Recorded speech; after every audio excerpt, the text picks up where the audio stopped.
Volvos sport subtle reminders of their Swedish heritage, from tiny blue and yellow flags adorning some models to the hammer of Thor headlights that provide illumination for all of its vehicles. Now, a brand that couples Scandi cool design with concern for safety and the environment has in recent years helped Volvo expand its footprint beyond its European heartland to China and to America. Hello, my friends. Welcome to the Electric Viking. Fantastic to see you. Hope you've had an awesome day. Thank you for subscribing to the channel. Thank you for your support. Thank you for sharing the channel with your friends. And thank you to those of you who have jumped on our Patreon account and become members of the channel. Now, for those of you who've done that, remember you can message me personally with any requests or questions that you have, and I'll try and do my best to help you. So, Volvo Cars kicked off this week with the news it plans to raise at least $2.9 billion from an initial public offering that will help fund its shift to battery-powered vehicles, which it's in the midst of already. Now, the share sale could value Volvo at about $20 billion, according to a person familiar with the matter. Now, if you think about it, $20 billion seems entirely reasonable in contrast to Rivian claiming they're worth $80 billion when they're yet to sell a single vehicle. In fact, Volvo have been selling electric cars now for a couple of years, and in some markets, their XC40 Recharge pure electric vehicle has led in some months. It's a very good seller and it's an impressive vehicle.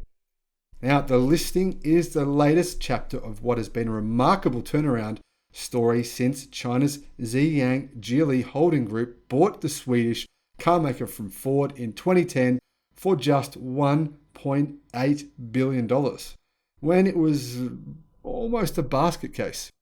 Volvo had languished for more than a decade before the global financial crisis convinced the United States company it was time to hand over the keys and get rid of this financial basket case who had been losing them hundreds of millions of dollars. It's ironic that it took a former Chinese refrigerator parts maker to revitalize this storied Western manufacturer and take it public again. Geely, whose billionaire founder Eric Li also controls Lotus and is Daimler's highest shareholder.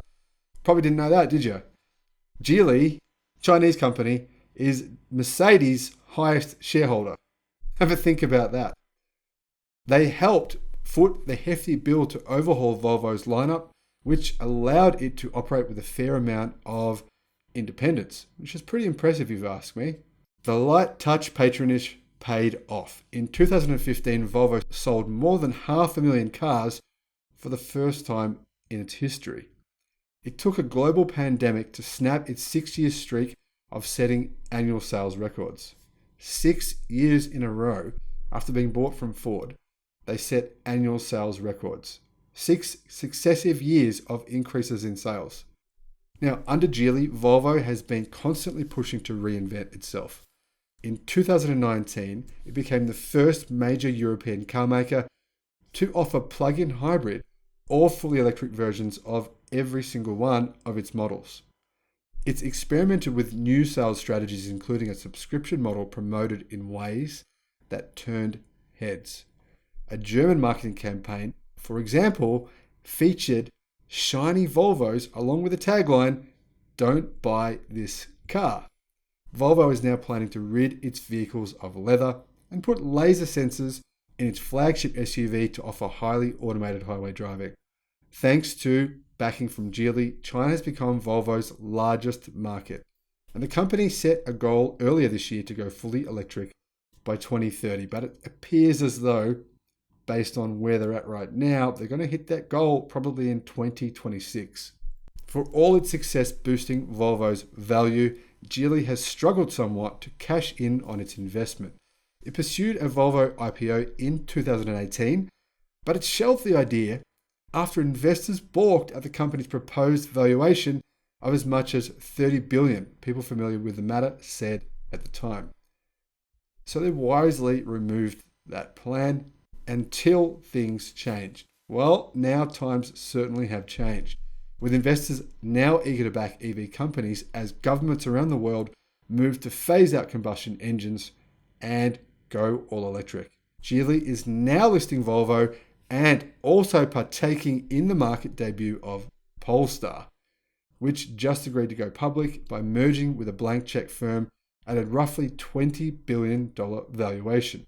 Once the deal is completed, Volvo expects to own close to 50% of the company. So, if the company goes to IPO Polestar for $20 billion, obviously Geely then makes $10 billion out of that sale. They make $10 billion and they still own 50% of the company. So they still own a percentage of the company worth $10 billion. Now, if Volvo goes for $30 billion, then in total they've made $50 billion out of their purchase of Volvo. Obviously, Volvo owned the Polestar name that came with the purchase. I'd say it's a pretty good return. They've turned $1.5 billion into $50 billion. Of course, they've spent a lot of money along the way to revitalize Volvo, make their products cutting edge, and to turn the company around. Maybe, though, they're happy with that return. Now, while Polestar is a pretty small company, it does have models on the market and access to Volvo's production network, which sets it apart from other EV upstarts that have done SPAC deals before generating any meaningful revenue. There's a number of those. Well, there's a few of those I can think of right now, one of those including Nikola. So, Geely is now in line for 2 paydays, like I just said, instead of 1. It is said it will remain Volvo's largest shareholder even after the IPO. Håkan Samuelsson, who's been in the driver's seat for much of Volvo's time under Geely's tutelage, described this week the development is a huge milestone for Geely. The company, founded almost 100 years back, has all the time been a division within Volvo Group, then a division within Ford, and then with Geely, Samuelsson told colleagues in an interview on Monday. This large stretch is the first time the company has been independent, he said. We are really, really proud about that. So, Geely will pocket a very, very nice profit after a decade or so of owning Volvo outright. The Chinese firm will retain a dominant stake, but the flotation will also let it concentrate on its reorganization from a holding company owning various car makers into a transport technology group, which also makes the smartphones and satellites that enable the provision of transport services and eventually autonomous vehicles. And that is the key for the company. Volvo, for its part, expects to raise nearly $30 billion in the IPO. Cash, Mr. Samuelsson says the carmaker needs if it is to keep up its electric momentum. If it does, rivals will have even more catching up to do. So what is the key reason that Geely are doing IPOs for Polestar and Volvo? To raise cash. Now, why do they want that cash? More factories, more batteries, more electric cars, and more domination. Hope you've enjoyed the video. Thanks for supporting the channel, and I look forward to seeing you on the next one. Bye-bye.